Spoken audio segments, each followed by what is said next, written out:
Hyderabad CCS ప్రక్షాళనపై focus పెట్టారు ఉన్నతాధికారులు. అవినీతి ఆరోపణలు పెరిగిపోవడంతో చర్యలు తీసుకున్నారు. 12 మంది ఇన్స్పెక్టర్లను మల్టీ జోన్ కు బదిలీ చేస్తూ ఉత్తర్వులు ఇచ్చారు. ఇటీవలే లంచం తీసుకున్న కేసులో సిసిఎస్ ఇన్స్పెక్టర్ ఏసీపీకి దొరికారు.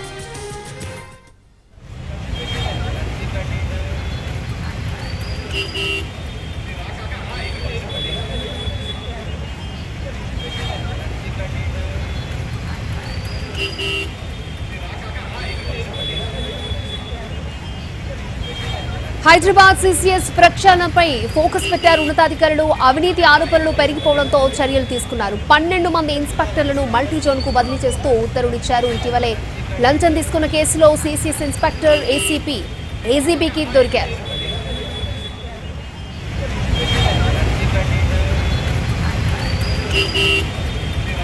రైట్, అవినీతి ఆరోపణలు పెరిగిపోవడంతో చర్యలు తీసుకున్నట్లుగా తెలుస్తోంది. రైట్, ఇదే అంశానికి సంబంధించి లేటెస్ట్ అప్డేట్స్ మా crime input editor Ramesh Vaitla అందించడానికి సిద్ధంగా ఉన్నారు. రమేష్ వైట్ల, ఒకేసారి 12 మంది ఇన్స్పెక్టర్లని మల్టీ జోన్ కు బదిలీ చేస్తున్నట్లుగా తెలుస్తోంది.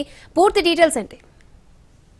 అయితే హైదరాబాద్ నగరంలో సిసిఎస్ అనేది ఒక గుండకాయ లాంటిది. ఇలాంటి సిసిఎస్ లో మొత్తంగా అవినీతి ఆరోపణలు ఎదుర్కోవడం కావచ్చు, లేకుంటే ఒక ఏసీపీ స్థాయి అధికారి ఏకంగా కోట్ల రూపాయలు సంపాదించిన ఆరోపణల వరకు ఇప్పటికే ఏసీబీ అధికారులు ఉమామహేశ్వర్ ఏసీపీని అరెస్ట్ చేయడం జరిగింది. ఆ సంఘటన మర్చిపోకముందే 2 వారాల్లోనే ఇన్స్పెక్టర్ సుధాకర్ పెద్ద మొత్తంలో లంచం తీసుకుంటూ కూడా దొరకడం జరిగింది. అయితే 15 లక్షల రూపాయల లంచం తీసుకుంటూ సుధాకర్ దొరికిన తర్వాత అసలు మొత్తం సిసిఎస్ మొత్తం కూడా ప్రక్షాళన చేయాలని చెప్పి కూడా అధికారులు భావించారు. ఈ నేపథ్యంలోనే సిసిఎస్ లో ఉన్న 12 మంది ఇన్స్పెక్టర్లను వెంటనే మల్టీ జోన్ 2 లో రిపోర్ట్ చేయాలని చెప్పి కూడా హైదరాబాద్ పోలీస్ కమిషనర్ ఆదేశాలు జారీ చేయడం జరిగింది. దీంతో పాటుగా మరొక 6 ఎస్ఐలను కూడా ట్రాన్స్ఫర్ చేస్తూ ఈ మేరకు ఆదేశాలు జారీ చేస్తారు. అయితే దీంట్లో మొత్తంగా చూస్తుంటే ఇప్పటి వరకు పెద్ద మొత్తంలో హైదరాబాద్ పోలీస్ కమిషనర్ గా శ్రీనివాస్ రెడ్డి బాధ్యతలు చేపట్టిన తర్వాత ఏకకాలంలో పంజగుట్టలో 60 మంది పోలీస్ అధికారులను ఏకకాలంలో బదిలీ చేశారు.